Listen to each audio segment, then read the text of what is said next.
컨벡스 컨비네이션이라는 개념에 대해서 먼저 알아봅시다. x1부터 xn까지 n개의 점이라 합시다. 그리고 a1부터 an까지는 n개의 실수인데 이들 각각은 0보다 크거나 같고 이들을 모두 합하면 1이 된다는 조건이 있습니다. 이때 이들을 모두 이와 같이 곱해서 합한 형태를 취한 것을 x1부터 xn의 컨벡스 컨비네이션이라 합니다. 평면상의 점들로 이 개념을 이해해 봅시다. 이와 같이 x1, x2 두 점이 있을 때 이 두 점의 컨벡스 컨비네이션을 통해서 얻을 수 있는 다른 점들을 모두 모으면 두 점을 잇는 선분이 나옵니다. 두 점의 컨벡스 컨비네이션은 식으로는 이와 같이 표현될 것입니다. a1, a2 각각은 0보다 크거나 같고 a1, a2의 합은 1이 됩니다. a1이 1일 때는 a2가 0이 되어 컨벡스 컨비네이션의 결과가 점 x1과 같을 것이고 a1이 작아질수록 a2가 반대로 커지면서 그 결과가 점 x2에 가까워지면서 그 점들이 모두 모이면 두 점 사이의 선분이 되는 것입니다. 이 상황에서 a2는 a1에 의존하므로 a2를 1-a1으로 나타내도 됩니다. 세 점의 컨벡스 컨비네이션도 생각해 볼 수 있습니다. 그 결과에 따른 점들을 모두 모으면 이와 같이 세 점을 꼭지점으로 하는 삼각형이 나옵니다. 이제 볼록 집합에 대해서 알아봅시다. 영어로는 컨벡스 셋이라 합니다. C를 점들의 합이라고 합시다. x1, x2가 C에 속해 있는 임의의 두 점, 그리고 T가 0과 1 사이에 임의의 실수라 할 때 tx1 플러스 1-t의 x2 또한 C에 속할 경우 C를 볼록 집합이라 합니다. 여기서 이 부분은 두 점의 컨벡스 컨비네이션인 것을 알 수 있고 앞에서 두 점의 컨벡스 컨비네이션으로 만들어낸 점들을 모으면 선분을 구성했던 것을 보았습니다. 즉 볼록 집합의 조건은 집합 내 임의의 두 점으로 만들어낸 선분들이 모두 집합 내에 속하는지를 보는 것입니다. 예를 들어 이렇게 둥근 모양을 구성하고 있는 점들의 집합을 생각해 봅시다. 그 내부에서 어떤 두 점을 잡고 선분을 그려보아도 그 선분 전체가 집합 내부에 속해 있습니다. 따라서 이 집합은 볼록 집합입니다. 한편 이런 모양을 구성하고 있는 점들의 집합은 어떨까요? 집합 내의 두 점을 이렇게 잡으면 두 점을 잇는 선분을 그렸을 때 이처럼 집합 내부를 벗어나는 부분이 나타납니다. 따라서 이 집합은 볼록 집합이 아닙니다. 2차원 실수 벡터 공간상에 B라는 집합이 있고 X가 공간상의 한 점이라고 해봅시다. B라는 집합은 점 P의 모임인데 P와 X와의 차의 크기가 R보다 작거나 같은 경우입니다. 여기서 두 벡터의 차이의 크기는 곧 두 벡터 간 거리를 의미합니다. 따라서 B는 X가 중심이고 반지름이 R인 원판을 의미합니다. X로부터 R 이하만큼의 거리를 두고 있는 점들을 모두 모은 것이죠. 이 원판이 과연 볼록 집합인지 알아봅시다. B 내의 두 점 P1, P2가 주어졌고 T는 0과 1 사이의 실수라 합시다. 두 점의 컨벡스 컨비네이션과 중심점 X와의 차이의 크기가 어떤지 봅시다. 여기서 벡터 tx를 더하고 빼도 결과는 같을 것입니다. 여기서 t로 두 항을 묶습니다. 그리고 이 두 항을 마이너스 x로 묶습니다. 그리고 이 두 항을 1-t로 묶습니다. 벡터의 크기 함수에는 삼각부등식이 성립하므로 여기서 이런 관계가 성립합니다. 여기서 앞의 항은 p1과 x 간의 거리에 t를 곱한 것인데 p1은 집합 내의 점이므로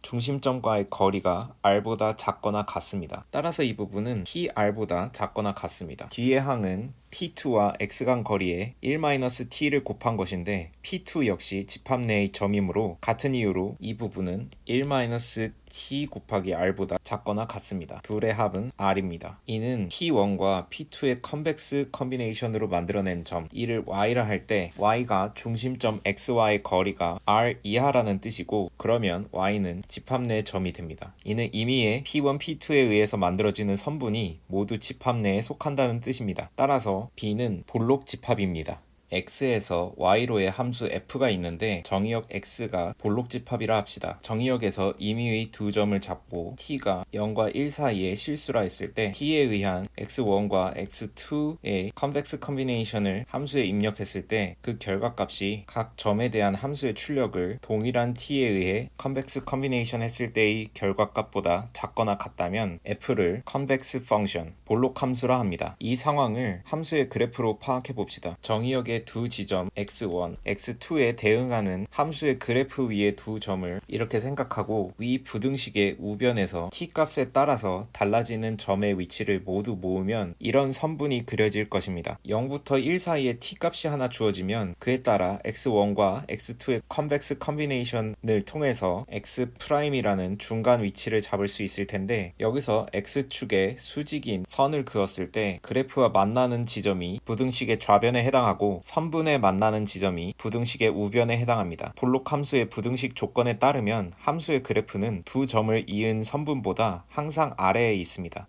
한편 오른쪽에 이 그래프를 그린 함수는 볼록 함수가 아닙니다. 함수 위에 나타난 두 점을 잇는 선분을 생각하면 함수의 그래프가 이 선분보다 위에 나타나는 부분이 있기 때문입니다. 한편 함수의 그래프 위쪽 영역에 해당하는 점들의 집합을 에피그래프라고 합니다. 보통 주어진 함수 f에 대한 에피그래프는 epi의 f와 같이 표기할 수 있습니다. 그리고 볼록 함수의 에피그래프는 반드시 볼록 집합이 됩니다. f가 볼록 함수이면 두 점의 컨벡스 컨비네이션에 대한 함수의 출력이 두 점에 대한 함수 출력값 간의 컨벡스 컨비네이션의 결과값보다 작거나 같습니다. 그런데 이와 같이 n개의 점이 주어지고 이런 조건을 만족하는 n개의 실수가 주어졌을 때 이를 이용한 n개의 점의 컨벡스 컨비네이션에 대해서도 이 부등식이 성립합니다. 이 부등식을 젠센 부등식이라 합니다. 젠센 부등식을 증명해 봅시다. 수학적 귀납법에 따른 증명을 할 것입니다. 먼저 n이 2일 때를 생각하면 볼록 함수의 정의에 따라 이것이 성립합니다. 그리고 n에 대해서 이것이 성립한다고 가정합시다. 이제 n 플러스 1에 대해서 성립함을 보이면 됩니다. x1부터 xn 플러스 1까지 n 플러스 1개의 점 t1부터 tn 플러스 1까지 n 플러스 1개의 실수가 주어졌고 특히 실수들 각각은 0과 1 사이에 있고 이들을 모두 합하면 1이 됩니다. 그러면 이들 중 하나는 반드시 1보다 작을 것입니다. 그것을 t의 n 플러스 1이라고 하겠습니다. 그리고 이 식을 입력을 이와 같이 분해해서 표현해 봅시다. 여기서 이 분모와 이 부분이 같아서 서로 상쇄되는 점을 생각하면 이 식이 앞에 식의 입력에서 시그마의 마지막 항을 이렇게 빼내기만 한 것이라는 것을 알 수 있을 것입니다. 그런데 여기서 t n 플러스 1을 그냥 t로 보면 여기는 1-t가 되므로 이 함수의 입력은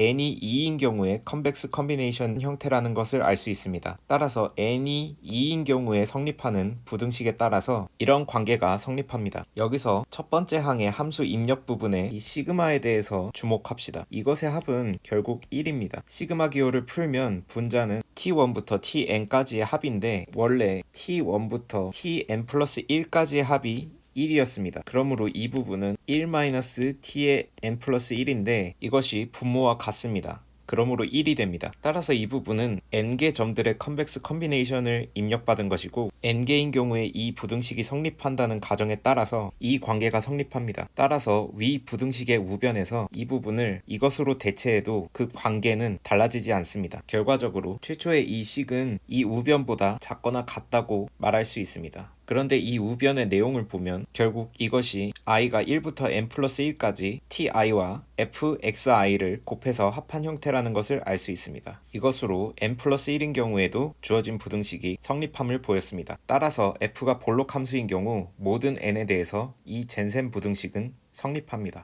볼록 함수의 특성은 AI를 학습시키는 데 있어서도 중요한 의의가 있습니다. AI를 학습시킨다는 것은 주어진 문제의 오차 함수의 최소값이 나타나는 지점을 찾는 문제와 같습니다. 여기 그려진 함수를 생각해보면 바로 이 부분이 함수의 최소값이 나타나는 지점인데 이를 글로벌 미니멈 포인트라 합니다. 한편 최소값이 아닌 이와 같은 극소값이 나타나는 지점도 있습니다. 이를 로컬 미니멈 포인트라 합니다. 이 두 값의 갭이 크면 클수록 로컬 미니멈 포인트가 아닌 글로벌 미니멈 포인트를 찾는 것이 중요한 문제가 됩니다. 여기서 볼록 함수에 대한 중요한 사실이 있습니다. x가 볼록 집합이고 f가 x에서 y로의 볼록 함수라 합시다. 여기서 x스타가 만약 f의 로컬 미니멈 포인트라면 x스타는 f의 글로벌 미니멈 포인트도 됩니다. 따라서 f가 볼록 함수일 경우에는 어떤 극소값이 나타나는 지점을 찾았을 때 그것이 최소값인지 따지지 않아도 된다는 이야기입니다. 이를 증명해 봅시다. x스타가 로컬 미니멈 포인트라 합시다. 그 의미가 뭘까요? 로컬 미니멈 포인트의 특성은 왼쪽 그래프에서처럼 정의역 전체는 아니라도 일정한 근방 내에서는 가장 작은 함수값이 나타난다는 것입니다. 이를 수학적으로 기술하면 적당한 양수 엡실론이 있어서 x스타에서 엡실론 반경 내의 임의의 점 x에 대해서 fx 스타가 fx보다 작거나 같습니다. 여기서 b의 x 스타 엡실론은 x 스타를 중심으로 x 스타와 거리가 엡실론 이하인 모든 점들을 모아놓은 것입니다. x가 속한 공간이 수직선일 경우에는 이런 폐구간에 해당합니다. 이제 가정을 해봅시다. g라는 점이 정의역에 있어서 fg가 fx스타보다 작다는 가정입니다. 이는 x스타가 글로벌 미니멈 포인트가 아니라는 뜻입니다. 정의역 x가 볼록 집합인 것을 고려하면 0과 1 사이의 t에 대해서 x스타와 g를 컨벡스 컨비네이션 해도 정의역에 속합니다. 따라서 이것을 함수에 입력시킬 수 있고 f가 볼록 함수이므로 이런 관계가 성립합니다. 그런데 fg는 fx 스타보다 작다고 가정했으므로 이 관계 또한 성립합니다. 그런데 이 식은 곧 fx 스타와 같습니다. 이 상황에서 이 부분을 y라 합시다. 그러면 fy는 fx 스타보다 작습니다. 그런데 여기서 t가 1로 다가갈 경우 y는 어떻게 될까요? x 스타에 점점 가까워지다 어느 시점부터는 x 스타의 엡실론 반경 내에 들어갈 것입니다. 그런데 x 스타는 로컬 미니멈 포인트이므로 자신의 엡실론 반경 내에서 함수값이 가장 작은 지점입니다. 즉 fy가 fx 스타보다 작은 것은 모순이고 가정이 불가능함을 알 수 있습니다. 따라서 x스타는 글로벌 미니멈 포인트입니다. 한편 오목 함수라는 개념도 있습니다. 영어로 concave function이라고 합니다. 볼록 함수와 동일한 조건으로 f가 x에서 y로 가는 함수라고 합시다. 여기서 x는 볼록 집합입니다. 볼록 함수와 동일한 조건으로 n개의 점과 n개의 실수가 주어졌다고 합시다. 각 실수는 0과 1 사이이고 그들의 합은 1입니다. 이들에 의한 컨벡스 컨비네이션 결과를 함수에 입력했을 때 그 값이 각 점들에 대한 함수 출력의 컨벡스 컨비네이션보다 크거나 같을 경우 f를 오목 함수라 합니다. 부등식의 관계가 볼록 함수와는 반대인 것입니다. 오목 함수의 예로 이런 모양의 그래프를 그리는 함수를 생각할 수 있습니다. 이를 상하 반전시키면 볼록 함수가 되리라는 것을 알 수 있습니다. 오목 함수의 성질을 이용하면 산술 기하 평균 부등식이라는 것을 쉽게 증명할 수 있습니다. 산술 평균이 영어로 arithmetic mean이고 기하 평균은 geometric mean이라서 이 부등식을 AMGM 부등식이라고도 부릅니다. n개의 관찰값 A1부터 AN이 있을 때 주어진 관찰값들에 대한 산술 평균은 모두를 합해서 n으로 나눈 것이고 기하 평균은 모두를 곱해서 n제곱근을 취한 것입니다. 산술 기하 평균 부등식은 이들 사이에 이런 대소관계가 성립한다는 것을 말합니다. 증명해 봅시다. 여기서는 로그가 오목 함수라는 점을 이용합니다. 산술 평균에 로그를 취해줍니다. 여기 산술 평균은 사실 컨벡스 컨비네이션의 일종입니다. n개의 항을 더하는데 각 항에 곱해지는 수가 n분의 1이므로 그 곱해지는 수를 모두 합하면 1이 되기 때문입니다. 따라서 오목 함수의 성질에 따라 이 관계가 성립합니다. 여기 n분의 1은 로그의 성질에 따라 제곱으로 올라갑니다. 그리고 다시 로그의 성질에 의해서 로그 값 길이의 더하기는 로그 값 내부의 곱하기로 전환되므로 이렇게 됩니다. 그리고 이 부분이 바로 관찰값들의 기하 평균에 해당합니다. 로그는 단조 증가 함수이므로 부등식에서 로그를 제거해도 대소관계는 변하지 않습니다. 따라서 이와 같이 산술 기하 평균 부등식을 유도할 수 있습니다.